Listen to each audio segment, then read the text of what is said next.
Hi, everybody. We are live. This is Hang Outlander episode 111. It's our third ever podcast, so if you're listening via the audio world, welcome. We are very glad you are here. We're excited to talk about the latest episode of Outlander, which was called The Devil's Mark. Is that right? Yes. Yep. Thank you, guys. Thank you. So let's just kick it off. We are very excited that our dear friend Beth has returned to us from the other side of the pond. Beth, why don't you kick off the introductions tonight and tell us who you are, what you're drinking, and how you have been these last few days that we've been missing you. I'm Beth. Hi, and I think it's hilarious that people are saying Beth is back. Literally, I missed one Hang Outlander. Like, out of all of them, it's the only one I haven't been on. I think the rest of you have missed several, and it wasn't that big of a deal that I wasn't there. Although I felt it. Like, I felt a little bit proprietary over the whole thing, and so it was like, oh, Beth's not going to be there. I was like, oh, okay, I'll do it. I'll be in Paris, but okay. So I was in Scotland, and I was in Paris, and I was in London, and I was in Dublin, and they were all wonderful. And I did not watch Hang Outlander from last week, so I apologize. I just watched The Devil's Mark, kind of barely, and it was good. And I have thoughts about it, although I'm not as well versed in it as I usually am, so I'm sorry if I don't have, like, perfect knowledge about what happened during the episode. I'm having a Dr. Pepper because I have a major, like, jet lag hangover. And alcohol doesn't go well with that. And Blurtlander's sitting here, and it's like having a carbuncle on the side of my neck because he's very, very needy and codependent since I've been gone. He hasn't left my side all day. He took off work to, like, snuggle with me. So it's like, aww. Anyway. He's trying to tell me it was for another reason, but yeah, and okay, go ahead. Enjoy. Somebody else introduce themselves. Well, we're glad that you're back, and we have two of our other friends, Jamie, who is a very popular, and that's normal, very well-known, if you're part of you've been around for a while. She and our friend Shallon, I think, are still stuck in Europe. Is that correct, or are they on their way back home? What time is it there? They're probably headed to the airport. Dublin. That's They're going to be in Dublin.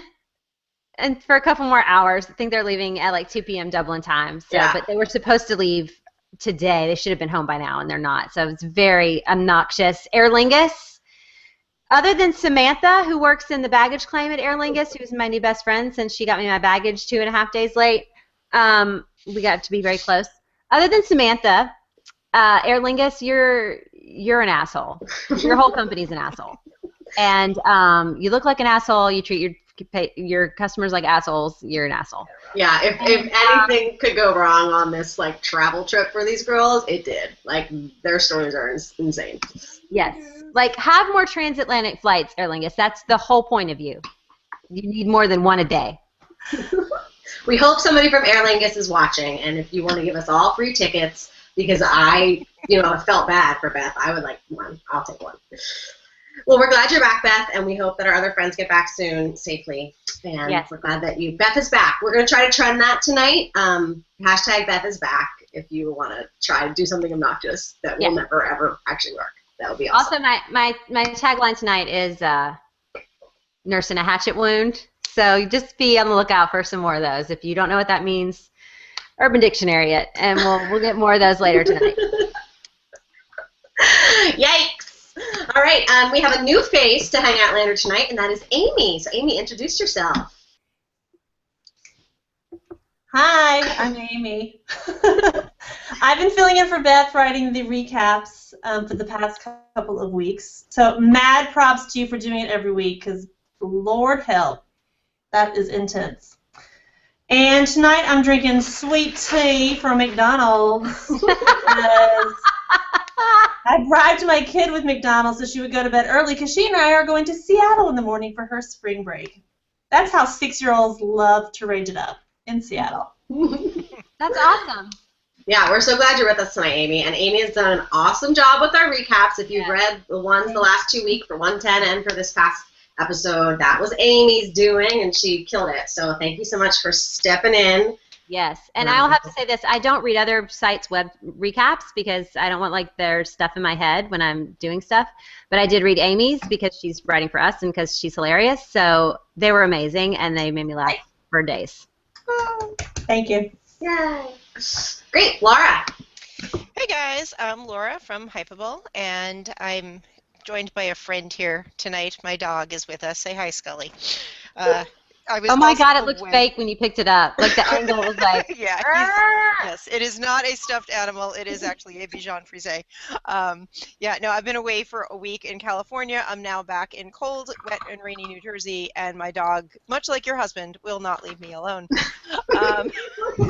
Only in not. I hope it is not the same way.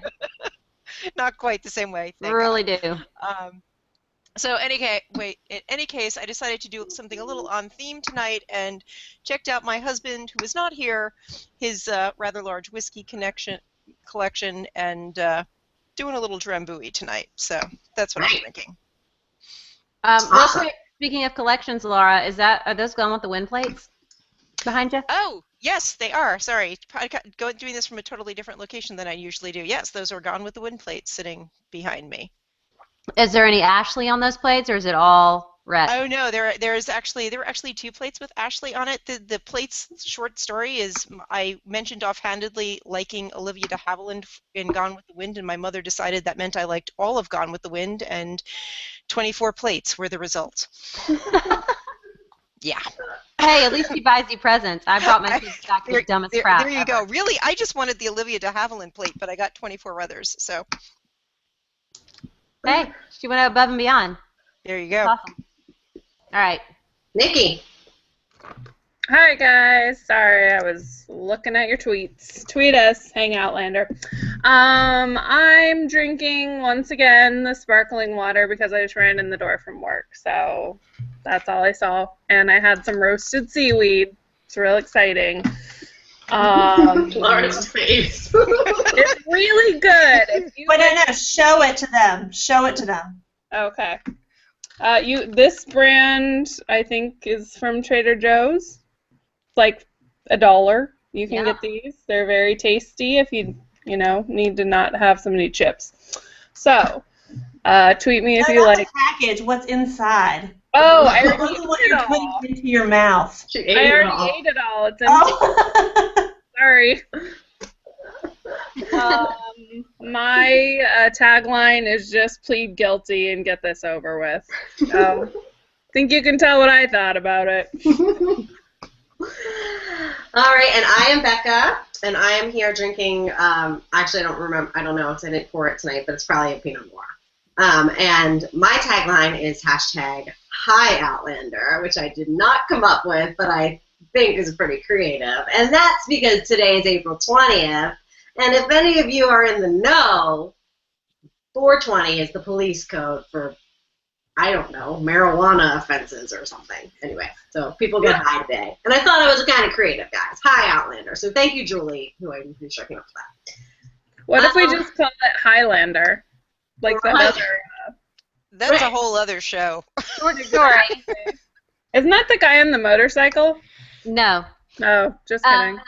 Short story. I sat next to a guy yesterday. He was a FedEx pilot on my way back to Memphis, and he asked what I was doing, and I was telling him, and then he said something about Scotland, and he was like, well, what are you doing there? And I lied to him and told him that I was there for like a set visit for the show because it made it sound more important than like me just running around. So hi, guy. That's a FedEx pilot. If you're watching this, since I told you about our blog, I wasn't really there for a set visit. I did visit some of the sets, but that was totally different. I just lied. That was just stalkery. That was just so she could drop off baked goods that they would get in May when they start filming again. Yes. So anyway, I asked him about Outlander, and he's like, "Is that like Highlander?" Yeah. So that was the first thing that he would say. And then he was like, "So it's like Highlander but no sex?" I was like, "No. There's lots of sex." And then he got really interested. Really, really interested after that. So got a new fan. Well, I want to just preface this by saying I think we need to have a drinking game tonight. And we're actually going to try to do this more often, but here is what, if you're watching at home and you're having a beverage, please join our Hang Outlander 111 drinking game. And anytime tonight we reference that didn't happen in the book, or it happens differently in the book, or something about the book versus the TV show, take a drink, because I have a feeling it might happen a lot, especially with this episode, because I'm already about to say it, and I just am going to try. This is going to make me try to stop.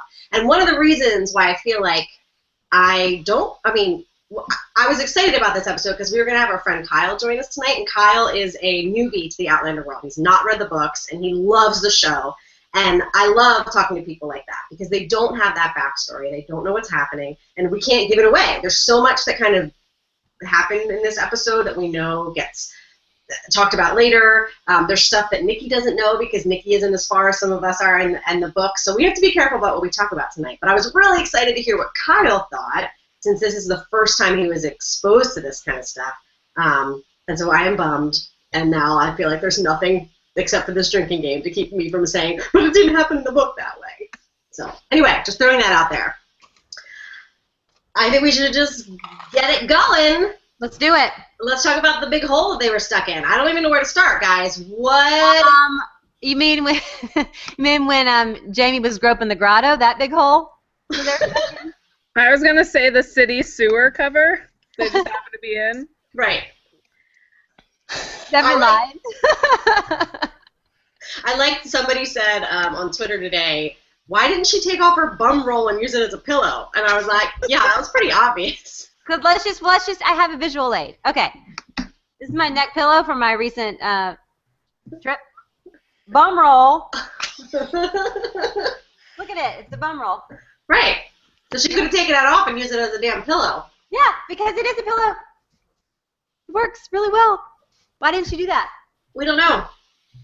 I told the girl I would use a visual aid, so there you go. That was a visual I don't aid. know how she and Galis didn't have a concussion and several broken bones from being dropped to like 10 feet onto hard stone. I was like, seriously? Like, how are you not like more injured than you were? Because they're witches.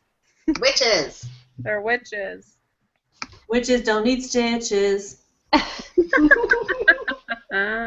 Well, there was a ladder to get them out of there. There was just no ladder to help them get in. Right. I really think she would have lost the baby at that point. Like, right? my mom wouldn't even let me walk to the mailbox the first time I was pregnant. She was that worried about me straining myself. So, like, I don't think getting, like, thrown into a hole is really the way you just, keep the Mackenzie line going. Seriously. Well, I think we really got to see Galis shine in this episode, especially Lotta, however the hell you say her name, Verbeek. She was awesome. She looked amazing, and she just, played this character. And if there are any non-book readers here watching, I did tweet this earlier today, but I don't know if anyone wants to tweet us, but was anybody surprised by this admission about 1968? Was that clear? Was there kind of, what was interesting is obviously we knew it was coming as the book readers. I think you can drink to that. But I feel like they gave us little things. What was something that they did early on? And I looked over at my husband to be like, did he catch that? Did he get that that's what they were saying? Like, I think you saw her scar early on, but they didn't say anything about it. It wasn't like Claire even really saw it. I don't know if anyone could. Yeah.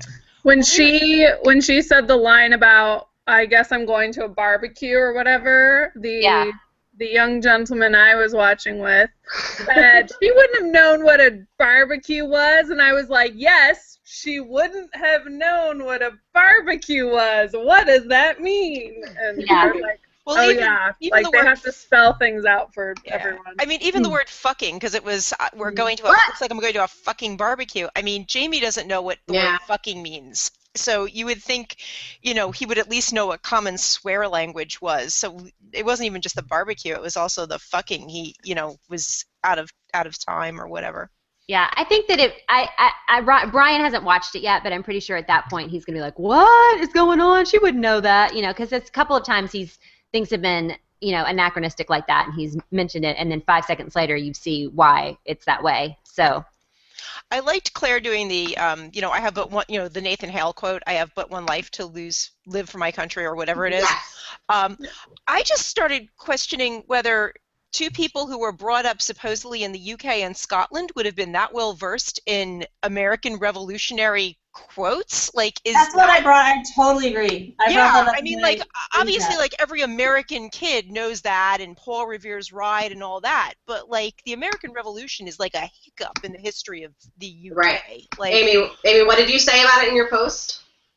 I just said that it's from Nathan Hale's from Connecticut, and the Brits got their asses handed to them in that one. Would they really study it? I mean, English history is a lot longer than American history. Would they really even focus on that? So that I said she should have used a Churchill quote instead. But yeah, that was it. That's what I was thinking about.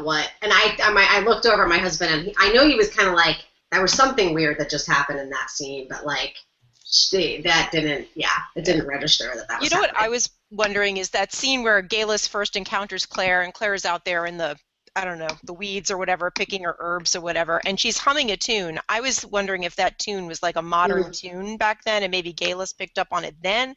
I don't know. Maybe. I think that Galis has been suspicious from the beginning. She obviously, she saw some things in Claire that were very similar to herself.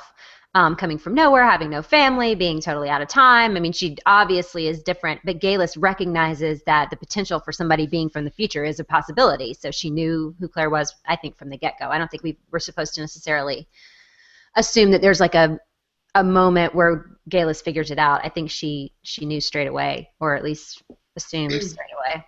I have a real quick question. When did those smallpox vaccines stop? Did we get them as children, or they just look different? Late 70s, I think. I didn't have one. I'm 41. I was born in 73, and I don't have one. You don't have one. So 60. And why is it special? You like couldn't see. Is it like a circle? Like Yeah. I have one. Scars before. Yeah. Wait, you have one, Laura? Yeah, I have one. Show us. It's, oh God, I don't know. Is it on your butt? Roll it I up. want to see your butt. Laura has the mark of the devil. Yeah, I know. I can't even get this up high enough. You can't really see it. But yeah, no, I do. It's just, actually what's really funny is I had the chicken pox when I was 14, and I have a pretty big scar on my right arm, and doctors all the time who don't know me are like, oh, they vaccinated you on the wrong arm. I'm like, no, I just scratched when I was 12. But that's what it looks like. Like, I always thought it looked like that, kind of like a divot. And it looks like a chickenpox scar. It looks like a really bad chickenpox scar, but it depends upon like how bad you got it. Mine on my left arm is not so bad. My sister's is freaking enormous. I guess it also kind of depends on like your skin tone too. Like my sister is more Mediterranean skin toned than I do. She got the Italian end of the Irish-Italian combo. I got the Irish side, so mine just kind of blends in the pale skin. Huh.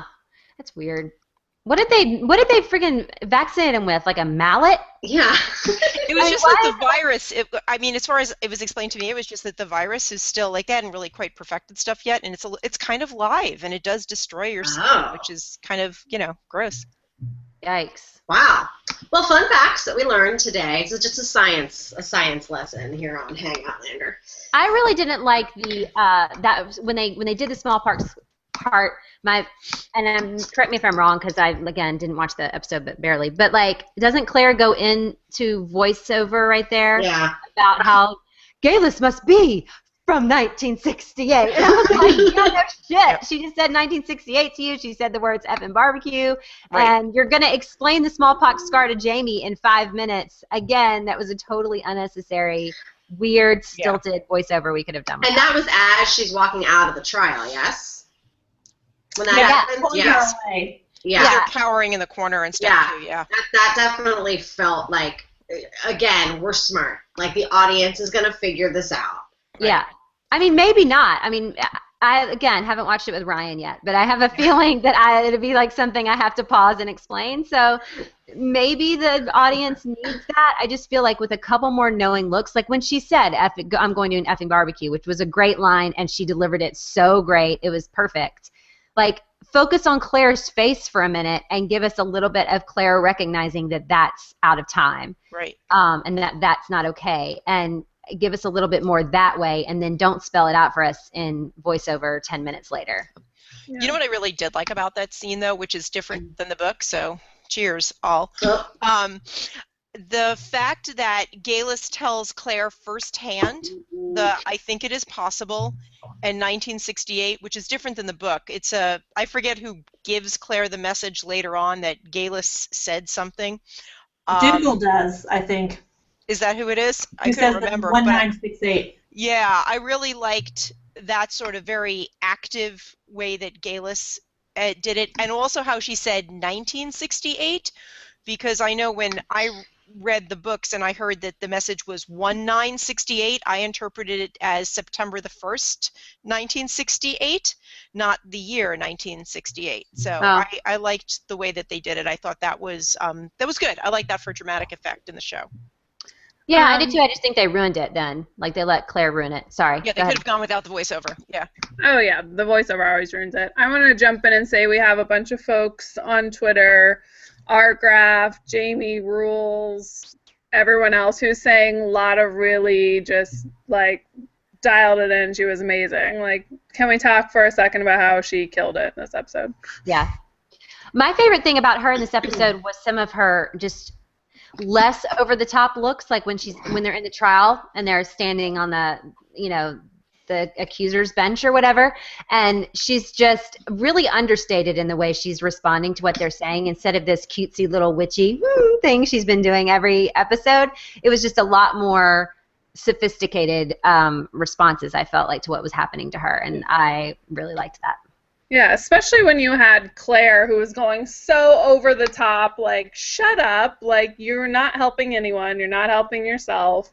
And then you had, Galis, who was like, especially at the end when she knows, like, she's going to be fried either way. So this girl's either going to turn me in or we're all going down. Yeah. That was... And Galis did, I mean, I guess she doesn't seem particularly, like, worried in the beginning when they get arrested, and is that just because she thinks Dougal's going to come save her, or is she really, as Galis, just personally, like that character, really just assuming that it's fine if she dies at that point in her life? Doesn't Claire say to her, they are not coming, like they are not going to save us and we are screwed? Yeah. Like, I mean, you see her face change when she like fully explains how they are. It's not just like they're just kicking back at the castle and any time now they're going to find out. Like, no, they're on the road. There are no cell phones. They're not coming unless somebody tips them off.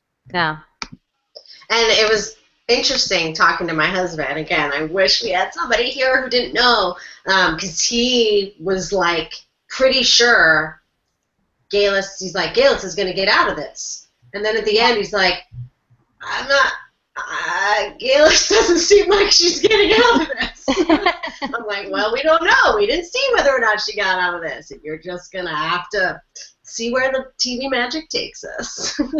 And because I think a TV, again, we don't see anything. And we don't know. We're not going to talk about what happens in the books or doesn't happen in the books. But, they very much leave it. Nobody sees her die. Yeah. We assume that she's dead, but nobody sees that, and I think that's what anybody could say, whether they've read it or not read it. So. Wait, in the books, let me grab my drink. Do they reference her dying, or just that she is headed out to be burned alive?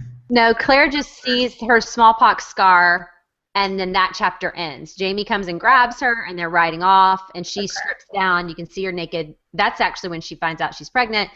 See her belly, and then Claire sees her smallpox scar, and that's the end of the chapter. And then you don't see anything else. I did think it was very interesting how you heard the judges, like, as they're taking her out, and they see her belly, like, screaming, like, yelling, like, she's with child, she's with child. Like, it changed for them when they noticed that. Like, that was a thing. That was a big deal to them. So that is something, there's definitely some foreshadowing there as to what. Yeah, I mean, in the books they do reference, Jamie says at one point, they'll likely not hang her until the child is born. And that is just to tie two series together, Black Sails and Outlander. Like, there were women who were accused of piracy at one point, and they actually, quote unquote, what they would say is, I'll plead my belly, which basically would get you off whatever the charge was until your child was born. They wouldn't kill the innocent child, but then it's like, okay, you've given birth, great, gallows coming up, So it would buy you time. It wouldn't get you off, but it would buy you time. Okay, that's interesting. Definitely very contextual. Some super fun time in which you're gestating another human being. That's Yeah, and then giving birth probably in some horrific condition, Right. and then going off to The only death. time you want to be pregnant more than 9 months. Right. All right, so let's talk about the trial. I mean, I don't know if we have more to talk about, except we have to talk about Ned, and we got to talk about creepy-ass Mr. Friar McFriarster. Friar Bane. Father Bane. Father Bane. Yeah, because, okay, Ned comes in and saves the day, and he's pretty much the best. Yeah. I love Ned. He's a little Scottish gangster. I like him. Gowan and Gowan. Yep. Yeah, he's killing it. He's he was awesome. He was putting Claire in her place. Shut up and let me do my job. Like, it was very much like, I feel like I'm watching Law and Order episode. Right. Well, it's like she hasn't learned. Like, remember 2 weeks ago or whenever she gets everyone almost killed, Jamie has to do the whole, you should get your ears cropped, that whole thing. Here she goes again, like, you're not in your element. Like, take a seat. Like, stay in your lane. Shut up and save yourself. I mean, yeah. I mean, it seems like Jamie pretty much explained, because when she starts yelling, it's like at the mother of the changeling child or whatever, and she's like, no, I was trying to save it.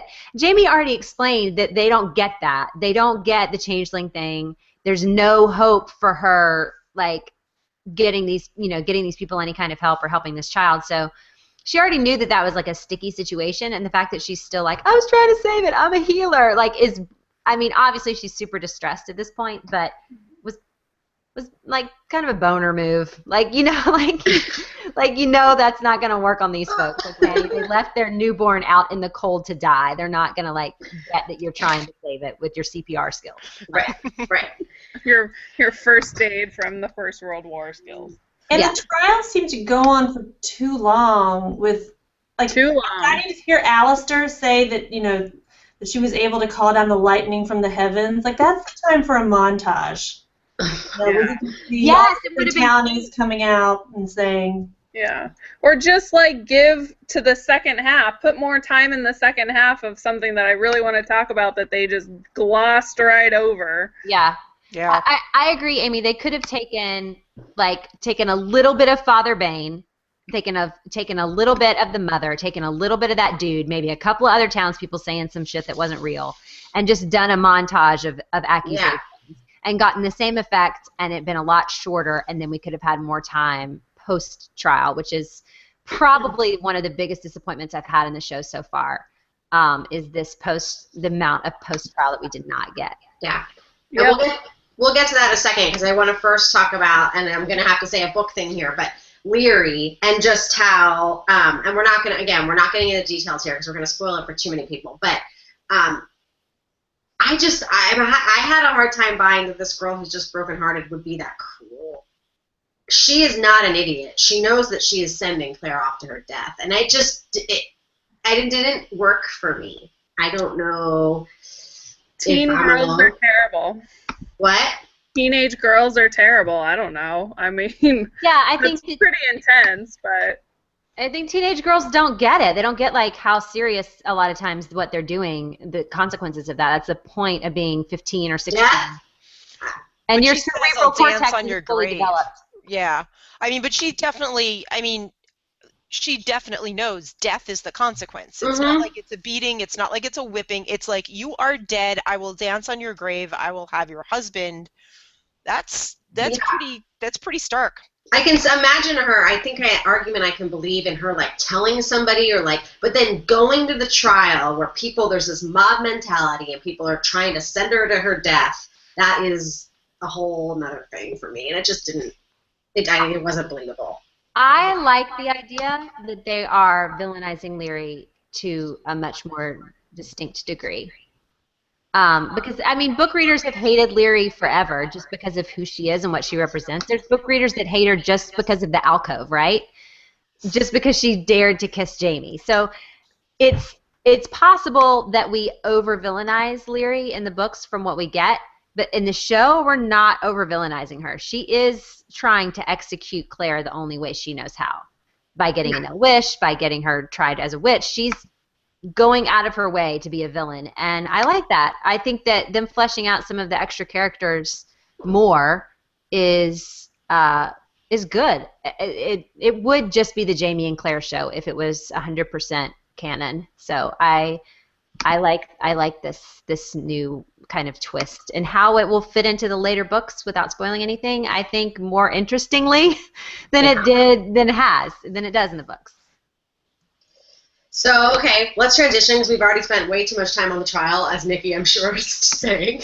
Um, just plead guilty and get this over with. Is that what her tagline is tonight? Guys, can we talk about how my neck vein is back, by the way? We every once in a while have an issue. I think it might be the heat. Anyway, let's talk about what's next and how we have some disappointments amongst the group. In some things that were left out or some things that were just glossed over. And anybody want to lead this little section? I will. Okay.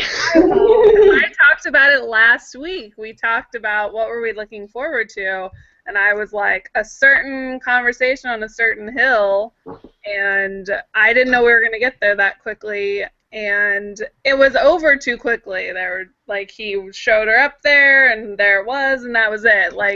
That's really the turning point for her. She is purposely making a choice to not go back to her husband and stay with his man in a time that is really dangerous for her. What the hell? We just campfire and it was great, and she decided not to go. That was all we did. Well, to be fair, Jamie was driving Miss Daisy pretty well up there on that campfire. So I mean, I'm going to go ahead, one hand job, and she's like, sure, whatever. Sorry, Frank. it wasn't just a hand job. He was auditioning finger puppets pretty well right there. Even so, is Frank that bad? I'm sorry. It can't be that bad, because I swear Claire has, a hair trigger clitoris. The second somebody touches it, she's coming. Yes. That is so true. Yeah, I don't think anybody stays in the 18th century just because of some good fingering. Well, I'm going to throw out there that Jamie was a virgin, 5 weeks ago? And he's not only good at beating around the bush, he's obviously, enjoys it, and it makes sure that it's not even about him. That's not unusual for... not only unusual for a virgin, it's unusual for a husband, it's unusual for anybody in the 18th century, this dude included. So what I think that it's important that they had that sex scene right after the sex scene from last week, and she's still making that decision. I think she's making that decision because she's all up in Jamie's business. I thought that when I read the books that it was about sex. It's a very effective reason. I'll say this. If you go back and read the books, every time Claire gets emotional about something about Jamie, prior to, okay, drink if you want about the books, prior to maybe even Wentworth. I mean, we're talking all throughout the books until probably late Lalabrook at least. When she gets emotional about Jamie, it's when she thinks about him sexually. It's when she thinks about him going back to Leary and potentially having a sexual relationship with another person or marrying her eventually. Anytime she actually gets deeply involved in how she feels about him or starts being confused, it's when she thinks about his penis. So I think that that's a important part of why they're showing these sex scenes and him being devoted to her in that way, and poor Katrina having to act out different orgasms with different digitizing is amazing, because it's just, that is what it's about. She's stigmatized, and that's why she stays. Well, and I think that's very fair, but I think they did such a good job of making her relationship with Frank so great looking, and her sex with Frank was pretty great too. You don't think it was? Mm-mm. Are you kidding? Well, you know what it is? We didn't. We didn't. I don't think we got enough time to see her with Frank where it wasn't quite as good. I think you're right there. I mean, we did get to see Bookworm Frank with the Reverend, but we didn't get to see reserved Frank or colder Frank, or Frank perhaps with a wandering eye. So yeah, I agree with that. That you don't have Frank portrayed in anything other than a very positive light for her.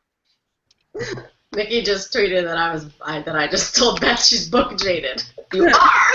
You are. What do you mean? I think you're confusing the Frank that we learn about later in the books with the Frank that currently we know what saw. really bugged me, because you were talking about montages there a second ago. I really felt like when she was at the stone, like that was the perfect place for a montage where you could kind of see her, all of her choices flashing back and forth in her mind, and you didn't see that. And then the other problem I had with it is, so she's going towards the stone, she's talking about it's like a buzzing noise, and then Jamie pulls her back. I didn't feel like Jamie pulled her back because he was watching her starting to disappear. He just randomly pulled her back, and I'm not so sure people get that she was about to disappear and everything. It didn't seem like that to me. That would have been a great moment to also show that Jamie's not just a gullible idiot who is whatever the man version of digmatized is. Because if he had seen her about to disappear and then he pulls her back, then he could have said, oh, I kind of believed you, but now I really believe you. Right. And then I would have respected him a lot more. Yeah, no, I think you're right. We lost a great moment. I mean, on the other side, I'm glad we weren't faced with really bad CGI of what that may or may not have looked like, so I understand it on a production side, but I really missed not having like a montage of her weighing her choices. Yeah, I mean, I get they already kind of did a montage the last time she was up there and she thinks she hears Frank and all that happened, but they needed something, like a swelling of the music, like a longer pause on her face, like anything to like, this is a really big moment, and nothing. Like, by the way, guys, when I'm on this, I like have Outlander in the background and she's getting it. She's getting... Yeah. Couple of those happening right now. That's just right over your guys' heads right now. Jamie is preheating the oven right now. We need a whole collection of like Outlander euphemisms. Outlander euphemisms, according to Beth. What is he going to do to her next? Like, what's the next sexual feat? They're going to find a brook or a stream or something. What are they doing next, Beth? Took a slingus. I think he did that last week because he was around the back coming from the front. Shit. He was losing his way there for a little while. Has she gone down on him yet? Yes, the wedding episode she went down on him. Yeah, suggested at the wedding episode, but that's the only time he disappeared right out of camera range. Well, we got him dialing the rotary phone on this one, so gotta go a little farther next time. Y'all are supposed to be counting how many euphemisms I know. Yeah, how many was that so far? We've gotten a couple. I'm pulling out all of my 7th grade fingering knowledge right now. Just Googled nursing a hatchet wound yet. Raise your hand if you have. Okay, so one of the things I actually was surprised, and maybe I'm an idiot, maybe this was in the synopsis, maybe I don't read those things. I thought we would get like an episode cut, and we wouldn't find her decision, or we would maybe know her decision but wouldn't see them reunited. And that, to me, was I don't know. I felt like it was just kind of rushed. It was thrown in there at the end, and you get Jamie's lone solitary tear floating down his cheek, and then it's like over. Going towards the mole. Yeah, going towards the mole, getting stuck. That tear was reaching its peak. Going right up. Oh, good one. My peak fitness. Yeah, when her hands came up, I yelled out, fade to black, and then it did, but then it came back on campfire times. I did not love the reunion. I really felt like there should have been a whole lot more. I loved Jamie walking away from her at the Stones. I thought that was great. But we just missed out on her saying, her really struggling with him. Is there really nothing for me here? And him saying, you have to go back, lass. You have to go. That's your time. I mean, he wasn't adamant enough with her. And the reunion, it felt so mellow, where in the book it's everything. Your heart is just breaking, and you're relieved, and you're elated, and you feel what Jamie's feeling, even though it's from Claire's perspective. So I was disappointed. Yeah. Yeah, I was like, oh, you stayed. High five. Yeah. Yeah. Okay, let's go. Let's get on that. Like, you just made your major decision. Let's hop on the horse. Let's get out of here. It's almost like they didn't. it's almost like it doesn't look like Jamie's surprised. Right. Right. Whereas it really shocks him. I mean, it Yes. shocks him that that's her choice. And isn't he, and again, it's been a long time since I've read the book, but isn't he pretty emotional? I mean, I know he cried. He's like a Absolutely. solitary tear, but isn't he like in tears? She finds him crying. Like, isn't that, He's asleep. he's asleep, but you could tell. Yeah, he's basically cried himself to sleep, and you don't Yeah. have any semblance of that at all. And as you said, when he leaves her at the hill, I mean, obviously he's trying to be more noble about it, but it was just like, see ya, Yeah. you know. No, I liked that. I liked him being staid and kind of contained in that moment. I think that he should have when he pulls her back from the stones, when he says, like I couldn't let you do it or whatever. That's one thing. That I'm not ready. That was okay. But I mean, with as much emotion as we got from them a couple of episodes ago when they're fighting and screaming at each other and all of that, like the reunion just should have had the same level of like emotional impact, and it just didn't. And I don't think that it was an acting problem. I really think it was an editing / script issue. It just did not capture the amount of like torment that's in that scene, and that's just On your feet, soldier didn't work for you. yeah, I no. liked that line, sort of, because it was a very, like, her time kind of thing, but it just, yeah, as you said, it needed to have more stuff to go with it. I don't even like the line. Like, I mean, I get it, like it's a callback or whatever, but I don't even really like that. I don't think that they liked it. It looked to me like they were kind of like not into their line. It's like the new Jesus H. Roosevelt. Great. Yeah. You didn't really make me say this. Yeah, like this isn't enough. I don't know. And there was no like big swell of like Bear McCreary music going on. I just wasn't. Exactly. And like you can tell from their hair how long it is. It's later in the filming process than when they filmed that very high emotional scene. Like you think they would have had it like building up, I don't know. Oh, whatever. Whole thing's terrible. Maybe next week we'll get more of the reunion. I mean, I hope so. I can't imagine starting out the episode with a bunch of super emotional stuff. That doesn't make a lot of sense. But yeah, it fell short, which is just disappointing because the trial was pretty awesome and was a good like build up to some stuff. And I even think that her explaining who she is and where she's from, would have been a good cap on some of that as well. It just fell flat, And after we were watching Jamie slapping the flap for as long as we did, you'd think they would have just been able to pull out all the stops on his heart as well. I hope that viewers at home over the line. Yeah, we're playing the sexual innuendo game with Beth and drinking every time she makes one. You cannot say slapping the flap. I'm sorry. That was over it. Like, over the top. You're okay with my tagline of nursing a hatchet wound, but you're not okay with slapping the flap. If somebody says like- curtains, I'm hanging up. Like this little Catholic schoolgirl, like hasn't heard half of these before. They're hilarious. Soaking in That's palm 'cause olive. the evangelicals are the worst. That's true. That is true. Did you just say fuck yeah, they are? No, I didn't. I said heck yeah. Oh. That's probably the difference. We would just swear out and out swear. Right. True, you Catholics. So there's a lot of people agreeing that people were disappointed in that scene. That was one of their favorite things in the book. That's me too. That's a scene, as someone who hasn't read it in a long time, that's a scene that really sticks out for me. And I think so. As an overall with this episode, we've got the trial was good, but it was way too long, and then we've got this thing that was really kind of built up, and it was a little disappointing. How are we feeling? Are we feeling like this was a flop? Are we feeling like... I'm going to answer my question right now and just say I didn't think that. I agree that, yes, the trial was too long. I was like, okay, come on. And then also that there was disappointment at the end. But I still feel like this was a better written and better moving episode than some of the ones in the first half. I feel like this second half so far has had 3 pretty killer episodes for me. Yeah.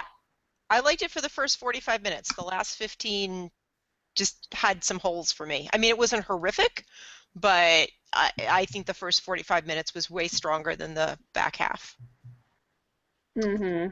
I Agreed. really liked Jamie in this episode, and when they were sitting in the very verdant land of the ferns or wherever they were, I don't know if it was because his jacket was bigger, but like Jamie looked like big to me, and the way that he was just kind of listening and focusing in on Claire, like for the first time, he really became like book Jamie for me. I really, minus his hobbit hair that everyone still hates, but I just.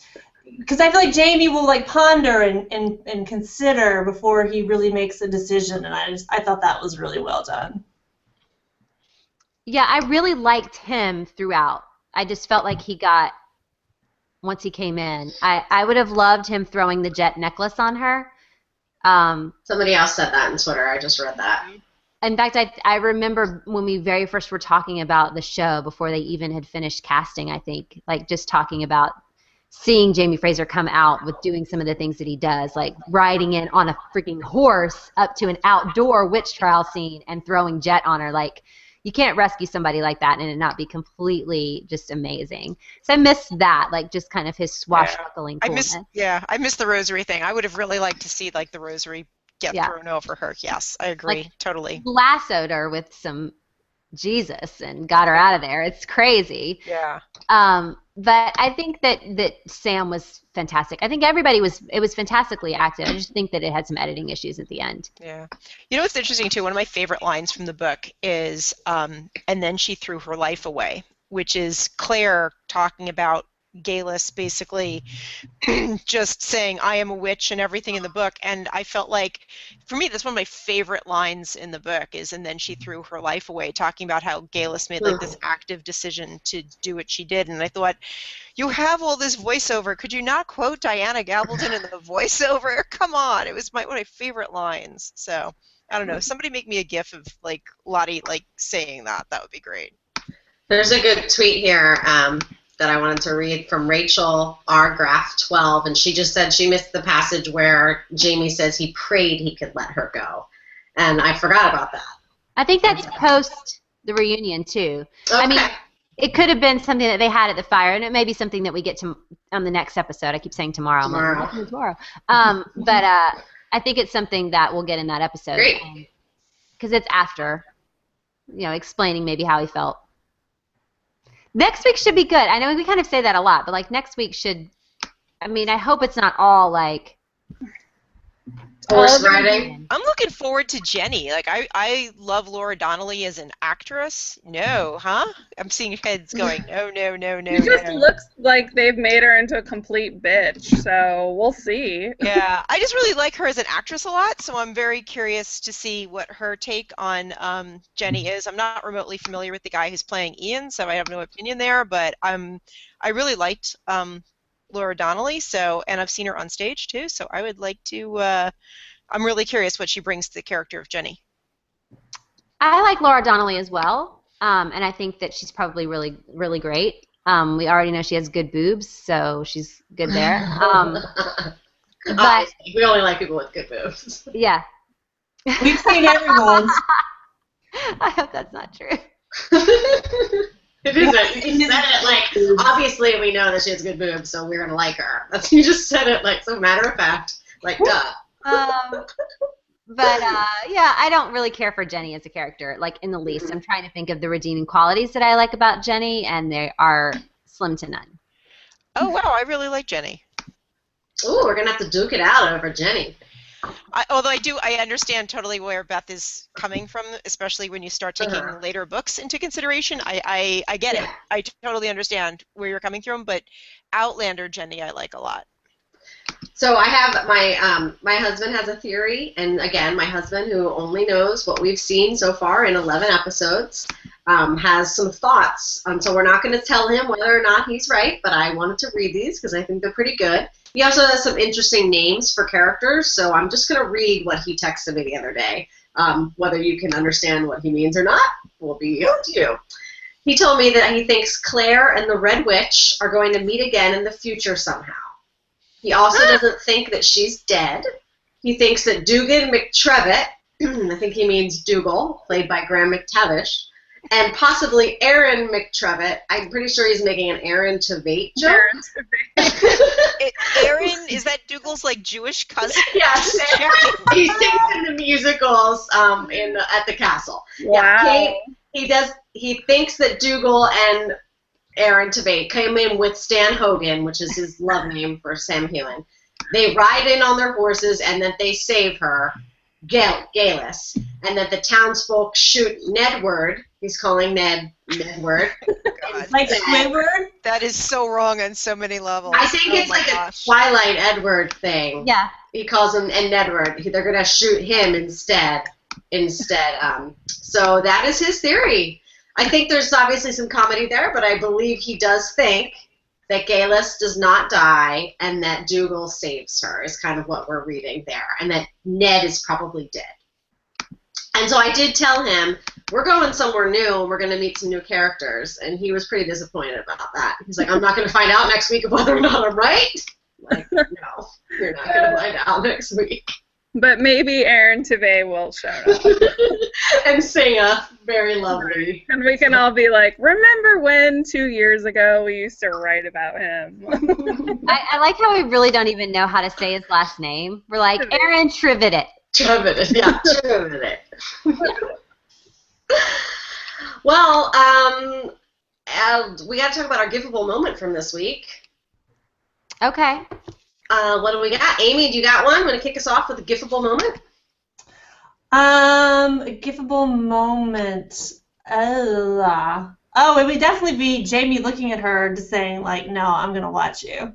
That was good. I bet that is a good gift. Beth, why are you giggling?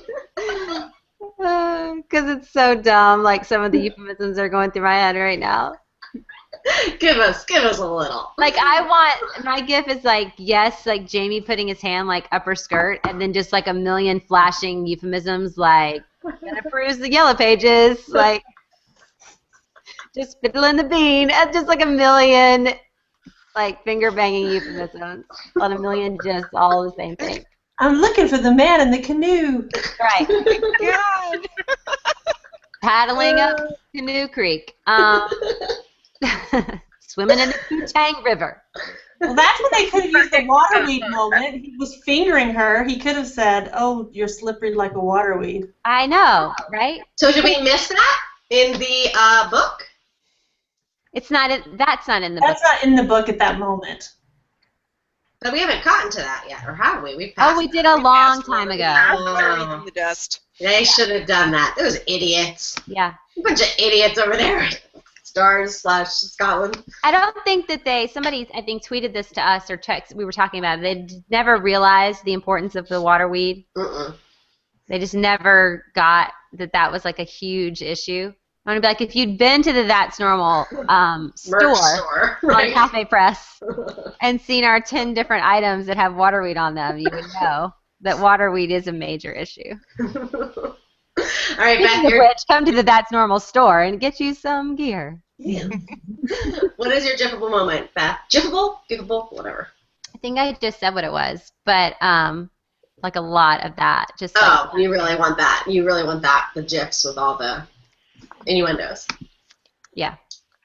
All right. Laura? I'm torn. For me, it's definitely a Galis, and I think I'm going to have to go with, it looks like I'm going to a fucking barbecue. So much. Just the eye rollage that she does is just beautiful. The maypole line is like my second favorite, but yeah, I think I got to give it to the barbecue and just the head flounce and the eye rollage. Sorry, I'm going to interrupt real quick. I would also take the one with Claire shivering in the bee's hole, being like, it's better to burn as a witch than it is to freeze to death, because since I just got back from Scotland and I froze to death the whole time I was there, and I didn't have my bag, so I had to do things like buy a actual Fraser hunting scarf to wear. Of course you did. I'll just say this really quick, too. Outlander fans, I make fun of all the stuff that you buy. I bought a Hunter Martin Fraser clan scarf, all right, from like some Scottish souvenir shop. So we're in the boat of like lunatic fans. But you bought that because you were cold. I didn't wear it, obviously, so no. Oh, yeah, cold, okay. In fact, Shallon and I kind of fought over it because it was the only one. That's awesome. All right, Nikki, your GIF moment. For my GIFable moment is probably at the beginning where they throw them in the hole and lock the gate, because that's how I felt about the whole thing. They get unlocked when they give me the ending that episode deserved. Ooh! Ooh, fighting Or words.